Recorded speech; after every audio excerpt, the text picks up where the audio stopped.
Hey, it's Scott Petrak with another episode of the Brown Zone Coverage Podcast. OTAs continued this week, and the media finally got to see Deshaun Watson throw. Here to discuss, as always, is Dave Chudowsky of the WKYC Morning News. How's it going, Chud?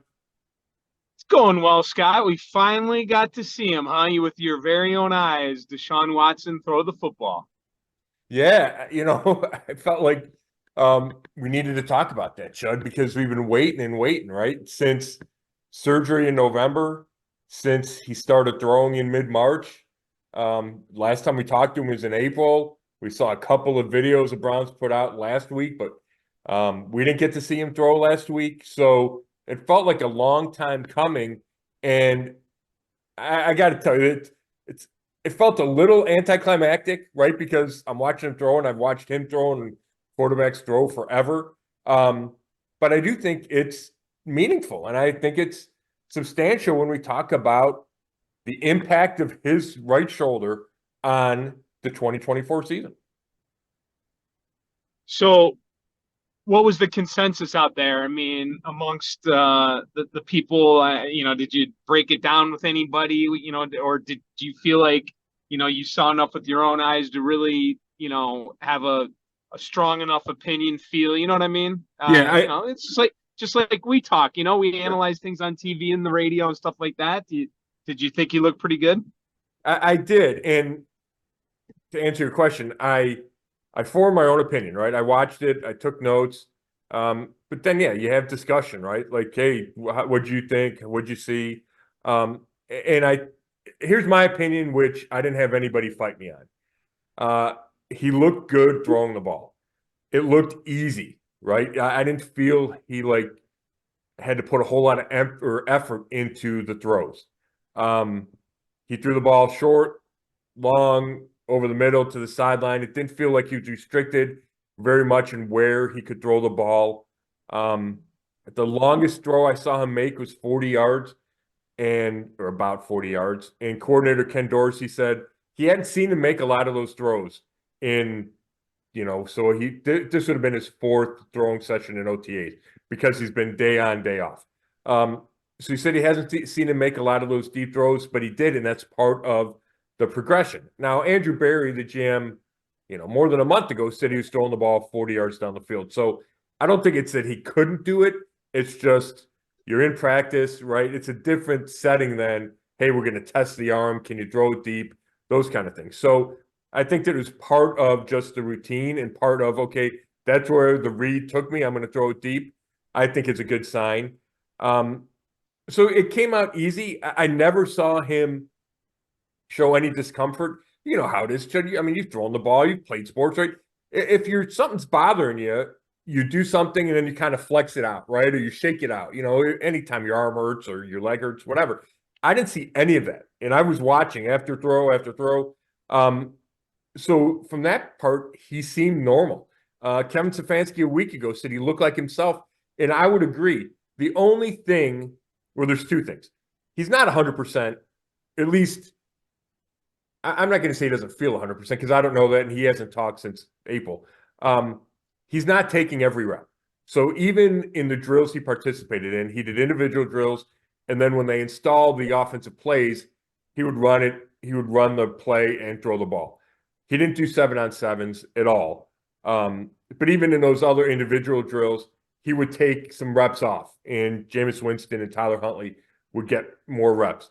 So he's not up to his usual workload. That's number one. Number two is it never seemed to me like he threw at 100% effort. Like I never saw him, okay, I got to fit this ball in a tight window and let it rip. And again, I that's part of the rehab process. It's part of the recovery process. We're 3 months away from the opener, right? There's no need to do that. Doesn't mean he can't do that. I just think there's no need to do that. So I think overall it was a really encouraging day. I saw what personally I felt like I needed to see to say, okay, he's on the right track, just like everybody else has said, he's on the right track. Now the next step is we get to minicamp in June and then training camp in July is, okay, are there fewer days off? Does he go back-to-back days? Does he go 3 days in a row? Does he go every day in training camp? And is it look completely normal, right? Not taking reps off, throwing as hard as he can, making every throw, throwing deep, time and again. What you need your quarterback to do, but it certainly feels like he's on that road. Yeah, overall, this sounds like a pretty positive report from you. And Jameis Winston had some positive things to say about him as well. He did. Winston, I'll tell you what, that guy's a character, Chud. He really is. I knew it. Yeah. Yeah, right. And like talking to him. But yeah, I asked him about Watson, and I don't have the direct quote in front of me, but it was when he throws it, he spins it, was the arm part of it. But then really raved about how he's taking ownership. And even though he's not taking every rep, he's so involved. And you can still see his leadership, and you can tell that he's trying to get better. He spoke really glowingly of how Watson's dealing with all of this. Not only the recovery from the shoulder, but then, you're not taking every rep. So how do you handle that? And how do you stay involved? And we talked about mental reps last week. All those things. And Winston was really positive about Watson. Yeah, that's what I said on last week's pod, or the week, whatever week it was. I said, listening to Winston would be a lot more fun every week than Watson as far as press conferences go, right? There's no doubt. There's no doubt. Yeah, absolutely. And real quick, Watson did not speak with the media, though, right? Just to clear that up. Yeah, he did not. So I think the last time we talked to him was at the start of the offseason program, April 16th. I'm sure we'll talk to him again before the break. So at the latest, June 13th. And the Browns have a lot of stuff coming up. They have a golf outing Monday. Then they have another OTAs availability to the media Wednesday, and then 3 days of mini camp the following week. So I expect to talk to him at one point, in the next 2 weeks, and then we'll get a better sense. Is there any pain? What's what's the 6-week break look like? How often can you throw? All those kinds of things. You want to just mention who wasn't there? Anything to read into? Always want to check in on that. Yeah, I sure, and I want your opinion, Chuck, because we had a little bit of discussion about this in the media room. Myles Garrett wasn't there again. Dalvin Tomlinson, Zadarius Smith, who was there last week, wasn't there. Amari Cooper, Juan Thornhill, Greg Newsome, Jordan Hicks, Mike Hall Jr., the rookie, wasn't there. Dustin Hopkins, the kicker, wasn't there. David Njoku. Joe Bitonio as well. Those are the guys that jump to my mind as like the biggest name guys, right? There's Pro Bowlers on that list for sure. We have Defensive Player of the Year. Now, most of those guys haven't been here all week. I would say plenty of those guys haven't been here the last 2 weeks. Now, again, it's voluntary. We've only been out there once, 1 day a week. But the Browns post stuff, and if Myles Garrett was there, we would know that he was there, right? The Browns would have that on their social media. So we know that he hasn't been there. Haven't seen David Njoku, haven't seen Amari Cooper. Although I did see Amari Cooper sitting courtside at a Mavericks Timberwolves game the other day. So it's a lot of big names. But I want to ask you before maybe I give a take, does that bother you at all? That we're OTAs, it's a long way away from the season. There's one more week of OTAs. Maybe all these guys show up next week. And then we know that they'll be there for the mandatory minicamp in 2 weeks. Does it bother you that they're missing a handful of practices in May? Well, I would say that I would like them to be at least at one of them. I think if you're missing all of them, that's kind of a bad look to me. If you could say, well, all right, they had a graduation or a wedding, or there's things, and you mentioned this last week. If there's things that pull you away from one of them, because this is the only time you can do it, right? And then the other thing too is you would hope that they're doing things that they're supposed to do to stay in shape. And I don't think it hurts to miss this stuff, right? I mean, it only helps you. You're trying to get to a step further and win a playoff game. So, I don't, if Myles Garrett's going to miss all of them, I mean, listen, do I think that him missing OTAs is going to mean that he's not going to produce this coming season? Probably not. But is it a good look to the rest of the team and other players for him to maybe be there once? I would say so. Am I losing sleep over it? Probably not. But I'm sure the coaches would like to see these guys there a little bit more. and definitely not pull a clean sweep of missing all of them. Yeah, Chud, I think that's a reasonable and astute observation there and take. I agree with you. I don't think, we've seen Myles Garrett for a long time now, right? We just saw him have a Defensive Player of the Year season. These practices are not changing how he plays in August, right? Like or not August, September, October, November. Like I just don't see that. I think he's still going to be the same player. Now, is it a great show of leadership for him not to be there at all? No, right? And in a perfect world, would he be there for all of them? Yes, but this is his right. It's part of the collective bargain agreement, right? It's voluntary. He doesn't have to be there. And he can certainly make the argument that he doesn't need to be there, right? These drills that he's going through aren't going to change one thing that happens when the season gets started. But could he show leadership? Could he help the rookies? Yeah, you can make those arguments, and that's why they have these practices. That's why coaches want to see everybody there. I think we hold some players to a higher standard than others. Whether or not that's deserved, that's another argument. But I think you're right. I would like to. I think the Browns would like to see at least they show up for the end of the OTAs next week. Show up, make an appearance at a voluntary thing, and then hit the minicamp running, right? I think that would be what they would like to see. And I will say, just because I haven't been at OTAs, like Myles Garrett was at the offseason program at some point, right? He was in Berea. I don't know, he lifted weights, went to meetings, whatever. There's different phases of the offseason program. So it's not like he's just, 0 dark 30 and you can't get a hold of him. He's been around. I know that he's working out. You see the video. So it's not like he's ignoring football, right? These guys aren't like just on vacation somewhere, right? Juan Thornhill had a baby, right? People have other stuff going on. I'm sure Amari Cooper's working out somewhere. It's just, do you feel the need to be in Berea 3 days a week? And some of these guys have decided no. Yeah, like if Watson wasn't there, that'd be a major problem. I think with you're exactly right where he's at.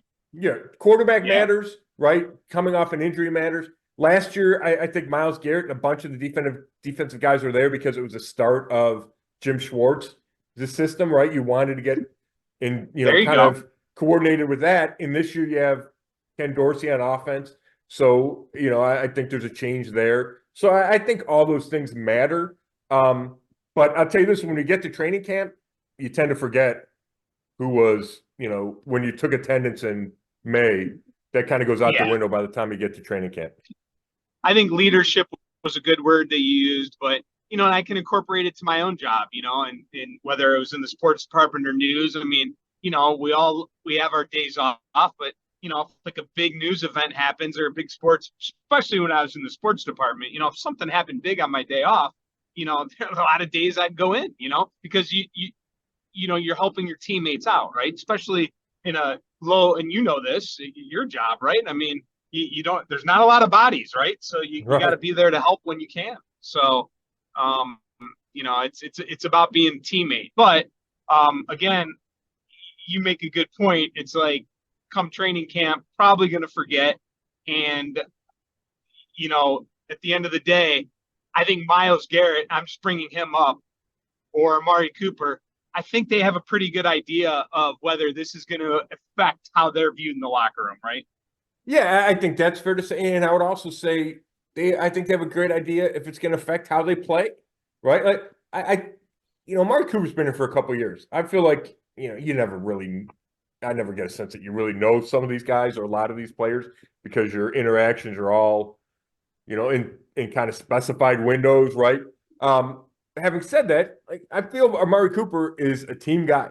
And if he thought that this practice Thursday would have made a huge difference, then I think he would have showed up if he could, right? If he didn't have a big personal thing keeping him from showing up at a wedding or whatever it is, right? But I think he made a choice that, hey, this is really not going to matter for me. And maybe part of that's that Deshaun Watson isn't doing 11 on 11s. He isn't doing 7 on 7s. So they're not building that necessarily on-field timing and chemistry like maybe in a different offseason, right? So I do think most players, in the better players, in the captains and the unselfish guys take all that stuff into account when they make the decision, right? Joe Bitonio, I think, is an unselfish guy. He hasn't been at OTAs the last couple of years because now he was in meetings last week, but he doesn't feel like it helps him to be on the field. There's more injury risk. He's trying to save his legs. So it's a lot of calculus that goes into this. Part of it might be, hey, I'd rather be in Spain right now, right? Like that could be part of the calculus. But it goes beyond that for, I would say, if not every player, nearly every player. Two more things, Scott, and then we can wrap up. One is Jim Schwartz talked, right? Anything stand out to you there on the defensive end? And you brought up Myles Garrett last year and just starting out the new defense. Now they're a year in, and obviously they had a great performance last year overall. I would say great's a good word, not amazing or excellent. I'd say great, but then they had the letdown in the playoff game. So anything from Schwartz? Yeah, and in fact, I just posted a story on brownzone.com, and we're taping this Friday morning, so it'll be up it's been up by the time anybody listens to this. What stood out to me, Chud, a couple things. One, he said the reason they played so poorly in the playoff loss to Houston was guys pressed, and he said they chased plays. Instead of just doing your job and staying within yourself and letting the plays come to them, which they did most of the year, right? That's how you become the number one defense. Guys started to press, and they chased things, and they got out of gaps. They got out of assignments. And he had examples. And I'm going to single out JOK here just because the play was so memorable. But he listed 5 or 6 examples, but JOK is the one that stands out. And JOK actually had a really good game. Jeremiah Owusu-Koramoah played really well, probably played as well as anybody on that defense. But there was a play where C.J. Stroud scrambles. JOK leaves his man to go chase Stroud. Stroud lost it over his head, and I think the guy goes for a touchdown down the sideline, right? That's a play where JOK should have stayed with his man. And he tried to make a play. It cost the Browns. He talked about getting out of your gap against the run, playing the first move that a receiver makes and then letting him beat you deep, all kinds of things. And he just thought that guys, he said the key to playing well in the playoffs is knowing who you are and playing that way. And he thought they didn't do a good job at that. And he didn't blame inexperience. He said just sometimes it happens, especially if things go poorly early. He said they dropped an interception early, and then you're kind of chasing that. You want to get back. Things are going in the wrong direction. He said he forced some play calls. So you add all that up, and what happens is you give up 45 points, right? And C.J. Stroud, has a day to remember. So that's what he blamed the playoff loss on. He said, we talked so much last year, Chud, about the home road discrepancy, right? Defense was so much better at home. I think it was 13.9 points at home, 32 plus on the road. He said, you got to be careful. The sample size is small. You throw away the last game in Cincinnati where they rested a bunch of guys. Throw away the Houston regular season game where they were great early and then they benched guys because they were winning by so much. That skewed some stats. Anyway, he said you got to be careful about the sample size. He thinks some of it's luck, some of it's that you played better quarterbacks on the road. He goes, that was a slight, that was a little bit of a factor. But he doesn't want to overreact to it. He thinks the Browns have to just play better on the road, bring more energy on the road. He pointed to the pass rush win rate. He goes, the pressure rate was the same on the road and at home. We got more sacks at home. So there's some luck to that, right? So he didn't ignore the problem. He fully realized that there's a problem there, but he didn't want to overreact to it. He thinks, they're going to be fine. And then the last point is there's a lot of room for improvement. Red zone could be better. They were last in touchdown percentage in the red zone. He thinks in year 2, guys are more comfortable. He can add to their plate. He said, we're a fastball team. We're going to start working on our changeups. He loves to use those baseball analogies. But he's going to add to the playbook, add to the scheme. Guys are not used to him. They're used to the system. So despite all the good numbers that the defense had, I do think it's reasonable to expect a sizable jump in year 2 under Jim Schwartz in 2024. All right, if Deshaun Watson is the lead of this week, I would say the secondary story, at least the day you were there, is Mike Vrabel, right? Yeah, and we don't know what impact, how tangible the impact's going to be come the season, right? But here's what I'll tell you. He was noticeable on the field yesterday. It's the first time we've seen him at a practice. Maybe he was there the days we weren't. And we know he's been in meetings. We know he helped prepare for the draft. Andrew Berry prepare for the draft. We know he's been in the meetings with Kevin Stefanski and Bubba Ventrone talking about the new kickoff rules and how to handle that. But just watching him yesterday, Chud, is this big 6'4" guy, and he's running down the field when they switch sides for drills. When the offense is installing plays, some of the coaches will line up on defense and give it a look. He's standing over the center and he's rushing Deshaun Watson. He's dropping in coverage. Just, you could tell he enjoyed being out there. This is a guy who loves football, loves being a coach, was looking for a job. The Browns gave him one as a consultant to the personnel and coaching staffs. And then when they went to special teams, I was right behind the punter. There was the punt drill. I'm right behind the punter. Vrabel's lined up right left of the punter, watching the protection. And he was breaking it down. He's getting on guys. He's, showing them how they need to block better.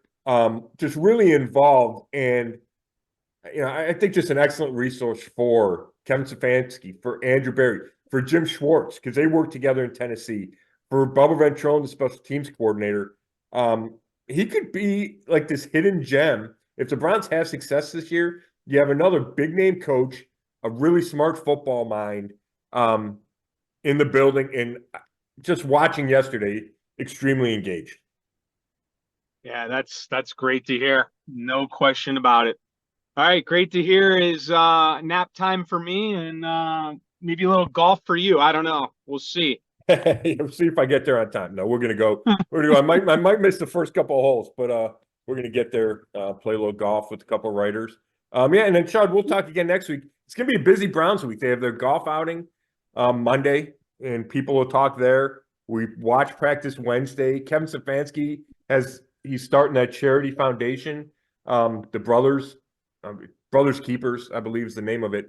His family has started the foundation to help underprivileged kids in Northeast Ohio. The kickoff event is next Thursday. David Njoku's got a celebrity softball game next Saturday. So there's a bunch of Brown stuff before we even get to minicamp. But there will be, and all that other stuff, there will be a practice in there. So we'll figure out a time to talk next week and break it all down and hit on anything that we missed today because I got to go play golf. And you need to take a nap. That's right. 4 and C's. There you go. Exactly. Hey, this broadcast is brought to you by the number 4 and the letter Z. And that's it for now. Thank you very much, Chud. Catch up All on right. your rest. Thanks, everybody, for listening. This has been another episode of the Zone Coverage Podcast, and you can read all my work at brownzone.com. Thanks.